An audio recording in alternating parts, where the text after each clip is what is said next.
Chapter 14, Performance of the Vrindavan Pastimes. Dressing himself as a Vaishnava, Mahārāja Pratāparudra. Are we observing a moratorium on fans?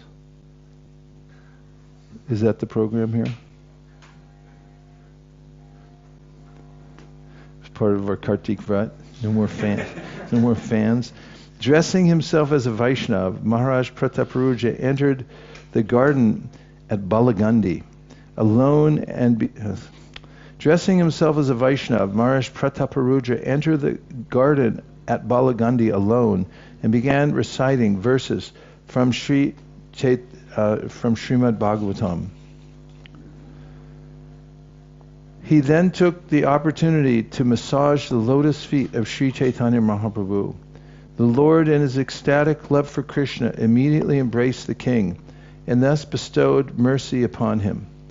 When there was an offering of prasadam in the garden, Lord Chaitanya also partook of it.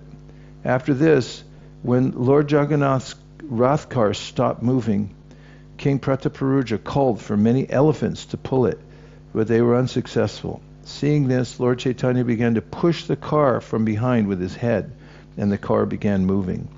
Then the devotees began pulling the car with ropes. Near the Gundicha temple is a place known as Aitota. This place was fixed up for Śrī Caitanya Mahāprabhu to rest in. When Lord Jagannath was seated at Sundarachala, Śrī Caitanya Mahāprabhu saw it as Vrindavan. He performed sporting pastimes in the water of the lake known as Indradumna. For 9 continuous days during Rath Yatra, the Lord remained at Sundarachala. And on the 5th day, he and Swarup Damodar observed the pastimes of Lakshmi, the goddess of fortune. During that time, there was much talk about the pastimes of the gopis. When the Rath was again being drawn and the chanting resumed, 2 devotees from Kulina Gram, Ramananda Vasu and Satyaraj Khan, were requested to bring silk ropes every year for the Rath Yatra ceremony. Accompanied by his personal associates, Śrī Caitanya Mahāprabhu went to the festival known as Lakshmi Vijayotsava. There he discussed the super excellent love of the gopis. Just by hearing about them, he became very pleased and danced in great ecstatic love for the Lord. All glories to Śrī Caitanya Mahāprabhu, known as Gaurachandra. All glories to Lord Nityananda Prabhu. All glories to Advaita Acharya, who is so exalted. All glories to all the devotees headed by Srivas Thakur. All glories to the readers who have taken Śrī Caitanya Mahāprabhu as their life and soul. While Śrī Caitanya Mahāprabhu was resting in ecstatic love, Mahārāja Pratāparudra entered the garden. Following Sarvabhauma Bhattacharya's instructions, the king had given up his royal dress. He now entered the garden in the dress of a Vaishnava. Purport. Sometimes members of the International Society for Krishna Consciousness, especially in the Western countries, find it difficult to approach people to distribute books because people are unfamiliar with the traditional saffron robes of the devotees. The devotees have therefore inquired whether they can wear European and American dress before the general public. From the instructions given to King Pratāparudra by Sarvabhaumacharya, we can understand that we may change our dress in any way to facilitate our service. When our members change their dress to meet the public or to introduce our books, they are not breaking the devotional principles. The real principle is to spread the Krishna consciousness movement, and if one has to change into regular Western dress for this purpose, there should be no objection. Includes wigs, I hope. Mahārāja Pratāparudra was so humble that with folded hands he first took permission from all the devotees. Then with great courage he fell down and touched the lotus feet of the Lord. As Śrī Caitanya Mahāprabhu lay on the raised platform with his eyes closed in ecstatic love and emotion, the king very expertly began to massage his legs. The king began to recite verses about the Rasa Lila from Srimad Bhagavatam. He recited the chapter beginning with the words Jayati Te Dikam. These verses from Srimad Bhagavatam, Canto 10, Chapter 31, constitute what is known as the Gopi Gita. When Śrī Caitanya Mahāprabhu heard these verses, he was pleased beyond limits, and he said again and again, "Go on reciting, go on reciting."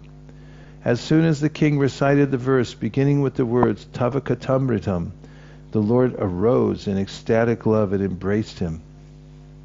Upon hearing the verse recited by the king, Śrī Caitanya Mahāprabhu said, "You have given me invaluable gems, but I have nothing to give you in return.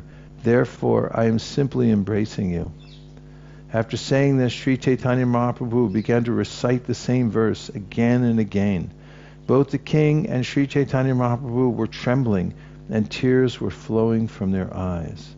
Tava Katamritam Tapta Jivanam Kavirāja Kalmashapaham Shravana Mangalam Srimad Bhuvi Granantiye Buddhidajana. My Lord, the nectar of your words and the descriptions of your activities are the life and soul of those who are always aggrieved in this material world. These narrations are transmitted by exalted personalities, and they eradicate all sinful reactions. Whoever hears these narrations attains all good fortune. These narrations are broadcast all over the world and are filled with spiritual power. Those who spread the message of Godhead are certainly the most munificent welfare workers. This verse is from Srimad Bhagavatam 10:31-9. After reciting this verse, Śrī Caitanya Mahāprabhu immediately embraced the king and cried, "You are the most munificent! You are the most munificent!" At this point, Śrī Caitanya Mahāprabhu did not know who the king was. Śrī Caitanya Mahāprabhu's mercy was aroused because of the king's previous service. Therefore, without even asking who he was, the Lord immediately bestowed his mercy upon him. How powerful is the mercy of Śrī Caitanya Mahāprabhu! Without even inquiring about the king, the Lord made everything successful. Purport: Śrī Caitanya Mahāprabhu's mercy is so powerful that it acts automatically. If a person renders loving service to Krishna, it never goes in vain. It is recorded in a spiritual account. And in due course of time, it will fructify. This is confirmed by the Bhagavad Gita 2:40. Neha bikarmana shosti pratyavayo navidyate salpamapyasya dharmasya trayate mahato bhayat. In this endeavor there is no loss or diminution, and a little advancement on this path can protect one from the most dangerous type of fear. Śrī Caitanya Mahāprabhu has particularly bestowed upon all fallen souls in this age the most potent method of devotional service, Sankirtan, the congregational chanting of the Lord's holy name, and whoever takes to it through the mercy of Śrī Caitanya Mahāprabhu is immediately elevated to the transcendental position. As Srimad Bhagavatam 11.532 recommends, Yagnai Sankirtana Prayer Yajantihi Sumedasa. A student of Krishna consciousness must receive Śrī Caitanya Mahāprabhu's mercy. Then his devotional service will quickly succeed. This was the case with King Prataparudra. One has to be noticed by Śrī Caitanya Mahāprabhu, and a little service with sincere efforts will convince the Lord that one is a proper candidate for returning home back to Godhead. At first, Mahārāja Pratāparudra did not have a chance to meet Śrī Caitanya Mahāprabhu. But when the Lord saw that the king was serving Lord Jagannath as a menial sweeper, the Lord's mercy upon the king became a solid fact. When Mahārāja Pratāparudra, in the dress of a Vaishnava, was serving the Lord did not even inquire who he was. Rather, he had compassion upon him and embraced him. Kṛṣṇadāsa Kavirāja Gosvāmī wants to point out that nothing could compare to the Lord's mercy towards Mahārāja Pratāparudra. Therefore, he uses the word dekha, just see, and caitanyera kṛpā-mahābala. Caitanyera kṛpā-mahābala. Would you like to say it? Caitanyera kṛpā-mahābala. How powerful is the mercy of Śrī Caitanya Mahāprabhu? Caitanyera kṛpā-mahābala.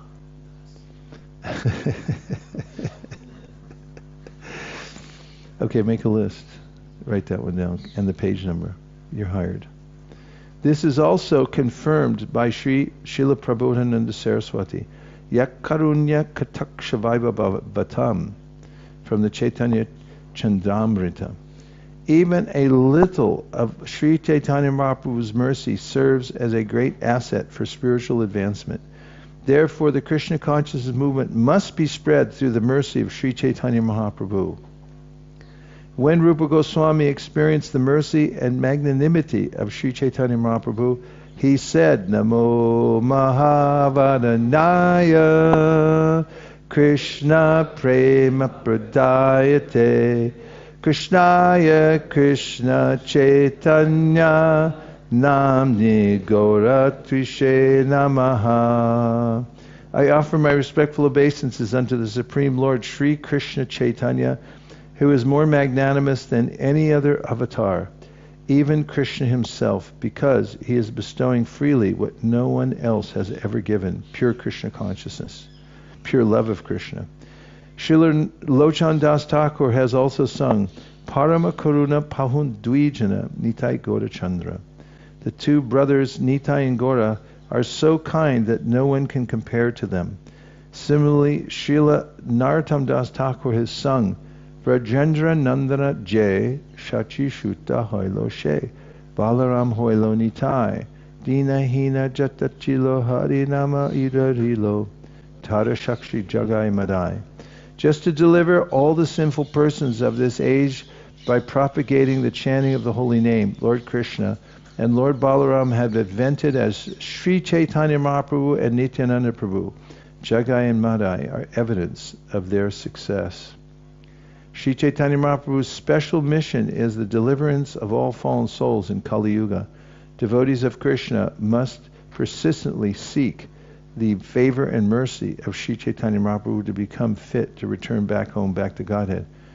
I think it's in contention for the best purport. We should have every year the best Purport Awards. This is when I'm going to enter. Okay, we'll take a few reflections or questions.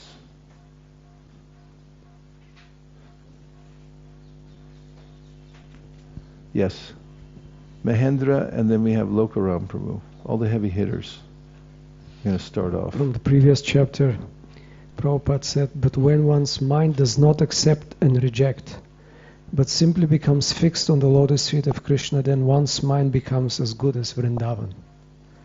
No more mental state, no acceptance, rejection, just fixed on Krishna. I remember Yadunanda Maharaj was quoting Yadunandana Maharaj, quoting some sadhu from Puri or somewhere. He was telling him, I try to not think anymore, just chant, only the holy name. That's the activity of the mind, and it becomes Vrindavana. Less thinking, more chanting. Thank you. Hare Krishna, Guru Maharaj. It really struck me that this point that Lord Chaitanya Mahaprabhu didn't even know who the king was. And the reason why it was meaningful was because he didn't know who he was, but still he gave him his full mercy, and that was he attained all success in that moment. And the reason it was meaningful is because sometimes we hear devotees trying to understand and get anxious about my spiritual identity and what's my service to the Lord and my relationship with the Lord. But here we're seeing that actually Lord Chaitanya, it didn't matter who the king was, but the fact that he got the mercy of the Lord, then he became fully successful. So it reminded me of this other statement we hear from Srila Bhaktisiddhanta Saraswati Thakur, that we should not try to see Krishna but to be seen by Krishna. So I think if I can just make my full goal in life to get the mercy of Lord Chaitanya Mahaprabhu, then Balo, sadhu, sadhu. Okay, outside people's party. Hare Krishna. Hare Krishna. Maharaj, I just have some difficulty understanding seeing Jagannath, the temple in Jagannath Puri, as Dwarka, because like in Orissa we know there's this song, say Krishna, say Gora, say Jagannath, we know that Lord Jagannath is actually Shyam Sundar, and he's in this Mahaprakash form, this extreme ecstasy in separation of Srimati Radharani. So, and devotees worship Lord Jagannath all over the world. They worship Lord Jagannath as Krishna, not as in Vrindavan, not as in Dwarka. So I can't quite understand that. So what's your question? How is the Jagannath temple in Jagannath Puri identified as Dwarka? Well, he's there with Lakshmiji, and when he leaves and goes to Gundicha, he's basically stepping out and going to Vrindavan with his girlfriends. So it's a distinctively different mood there. But in any case, Lord Chaitanya Mahaprabhu, who came into the Jagannath temple, saw Kṛṣṇa. And each devotee, as Kṛṣṇa mentions in the Gita, ye yata mam prapadyante tam stataiva bhajamyaham. He reciprocates according to the mood of the devotee. So those who are devotees of Kṛṣṇa will see Kṛṣṇa in a different way. That, for instance, when, as we heard before, people come from various backgrounds when they come to see Jagannath. Somebody who's a Buddhist who comes, or somebody who's a Mayavadi, they won't see Vrindavana Nandana Kṛṣṇa in the form of Lord Jagannath. But that has to do with the individual's perception. But for this pastime, there's variety. Kṛṣṇa enjoys the variety because moving from one place to another. I think last night we talked about the estuary. When there's a clash of the worlds, then it's more noticeable and glorified the love of the devotees of Vrindavan. And it doesn't become fully revealed until Kṛṣṇa goes to Kurukshetra. And then the gopis go there and they say, here's Kṛṣṇa. And you're like, no, I don't think so. Because Vaikuntaj janito vara marupurit yatrapi ratsotsavad vrindaranya mudarapani ramanat tatrapi govardhanaha radha kunda mihapi gokulapate premamrtap lavanat kuryadasya virajato giritate sevam vivekinyakaha. That's why Rūpa Gosvāmī gives this hierarchy, explaining one thing's better than the next. So anyway, the different moods are there. For you probably, because of your association and your exalted spiritual lineage, you're pining for Vrindavan all the time. So even when you go there, it's hard for you to tolerate. Right? I just can't understand it. Because we're worshipping Lord Jagannath, Baladev and Subhadra. It's not like there's Lord Jagannath and Lakshmi Devi on the altar. So I just don't understand. Well, Kṛṣṇa does leave Vrindavan. Of course he doesn't. But he ostensibly leaves Vrindavan and goes to Mathura. And there's a different mood there. He interacts with the devotees there. It's a different mood. And then he goes to Dwarka. And there's a different mood there. So these different varieties of moods are definitely there. Okay, Nanda. Nanda's going to help us out here. Hare Krishna. I was just struck, overwhelmed, encouraged, and enthused by the beginning of the previous chapter on the glories of bhakti and how simple it is to execute, in the sense of become absorbed in personal service to the Lord. If you have a simple mind, you can participate and reach the highest levels of devotion. And if you have a big brain, you can become absorbed in the wonderful philosophy and all the different intricacies of philosophical arguments and points of bhakti, and it's all encompassing. Everybody can take part from wherever they are and reach the highest goal. Way more than that difficult process of jnana yoga, ashtanga yoga, monistic, this and that, and have no juice at all, and you reach a lesser goal. Anyway, all glories to the process of bhakti and Srila Prabhupada, who brought it to all of us. Hare Hare Hare. Okay, Namachintamani, tell us what we've won. Anything else from the internet or? We have Suli Prabhu. Vamshuli? Okay, go ahead. And then Nitya Tarangani is ready to tell us who's on the internet. Hare Krishna, Guru Maharaj. In the previous chapter, there was a description of the ecstatic symptoms of Lord Chaitanya and how he was sprinkling the minds of the servants of Lord Jagannath, the government officers, pilgrim visitors, general populace, and the residents of Jagannath Puri. This reminded me of how our team, we were distributing books just outside the Jagannath Puri temple in the Yatra earlier this year, and how the policemen there, right behind the book stall, they had also received the books. Some of the pandas received the books, and the people in general received the books. So I was thinking Lord Chaitanya's mercy is still being sprinkled all over the world. All the policemen bought books. For some reason, our team decided to set up the book table outside the police station. I said, "Are you kidding me?" And they said, No, they said it was all right. So then the police came out and told us we couldn't have a table, but then he said, "How much is the Gita?" And so Malini or somebody sold him the Gita, and then he was trying to get the price down, definitely. And then so after he bought a Gita, his friends came and said, you gave my friend a discount. I want a discount too. One after another, all the police came. There was about 16 of them, bought Bhagavad Gitas. Meanwhile, they're saying, "You can't be here." But when they saw that it was in their language, they all wanted it.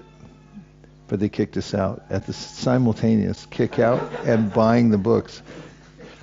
It was really funny. Wait, we got Nitya Taranga. We did have to move. We moved. No, we did have to move. But it didn't make any difference because it's so dense there and everybody's favorable. Nitya Tarangani, please tell us. Hare Krishna, Guru Maharaj.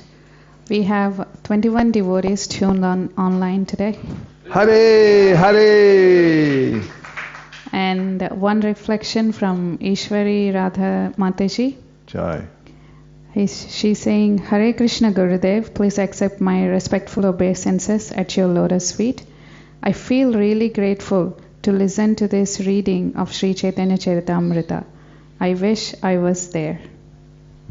Oh, that's so nice. So encouraging to hear from the devotees listening from everywhere. Okay, yes? Guru Maharaj, in one lecture I was listening that King was so elevated that he remembered the Gopi Gita by his heart, and he recited it in front of Chaitanya Mahaprabhu, and that's how he got the mercy of Chaitanya Mahaprabhu. Pratāparudra? Yes. It's a good idea then that's why it's a good idea to memorize all these verses. You never know when you might have to recite them. I just had one point on Lord Jagannath being in Dwarka. I mean, you guys know better than me, but there's one section of the Brihad Bhagavatamrita I remember where Gopakumar was in Vaikuntha, but he was seeing Lord Vishnu as Gopal and the cowherd boys around him.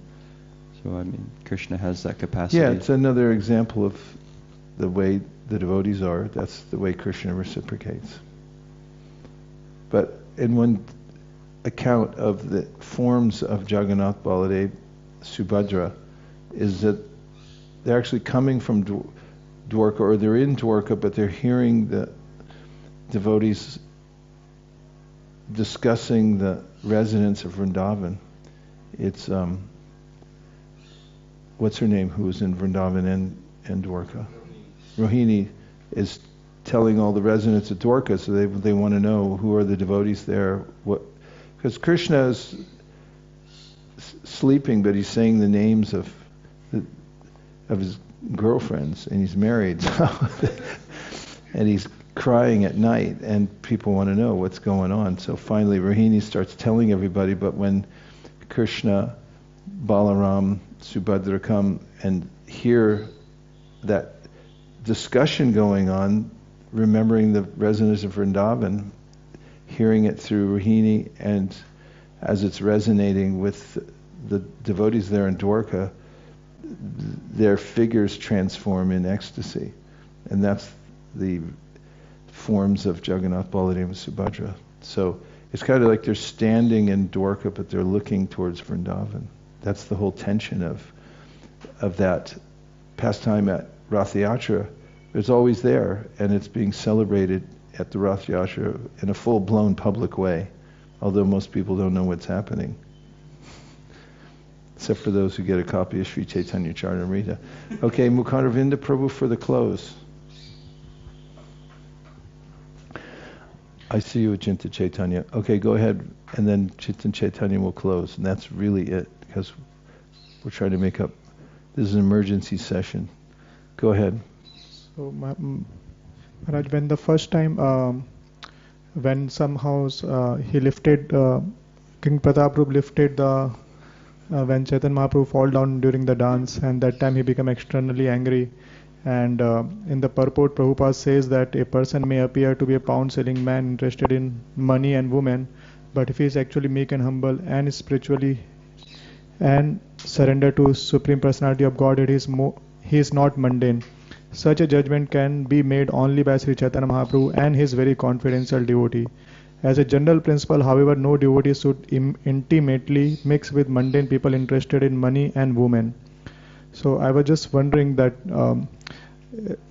first of two questions, why is like categorically condemned for money and women? Like we can see that even people, those who have money, they can also be meek and humble.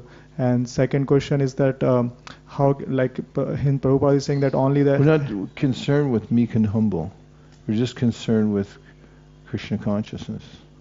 Of course, one should be meek and humble, and if one's Krishna conscious, be meek and humble. But the main point is that those, the epitome of the material nature are those two, and people are absorbed in them and mostly distracted by them. And so whether they have good qualities or not is not the issue, because as is mentioned in the overture of 5:18:12. What is that verse? Yasyasti bhaktir bhagavati kinshana sarva gunas tatra samasate sura harava bhaktasya kuto mahad guna manorate nasati davato bihi. The meek and humble qualities somebody may have, if they don't have Krishna, then they'll come and go. They can't persist. Saved by the bell. Thank you for joining the morning session. We'll see everybody back here at 10:30. Dear Srila Prabhupada, dear Śrī Caitanya Mahāprabhu, Śrī Panchatattva, Śrī Radha Madan Mohan, Śrī Krishna Balaram, Śrī Gaura-Nitāya, Śrī Radha Shyam. If you so desire, please let us remember that in order to advance spiritually, we have to attract the mercy of Śrī Caitanya Mahaprabhu, and please let us do so by cooperating to spread the Sankirtan movement. Thank you for considering our request. Om Tat Sat. Everyone agrees with this prayer in whole or in part. Please say Hare Krishna. Hare Krishna. Gaur Premanande. Nitai Gaura Hari Bo. Hari Bo. Hari Bo. Nitai Gaura Hari Bo. Nitai Gaura Hari Bo. Hari Bo. Hari Bo. Nitai Gaura Hari Bo. Vanchakalpadrishya Kṛpā-Sindhubhyo Patitanam Pavanebhyo Vaishnavebhyo Namo Namaha.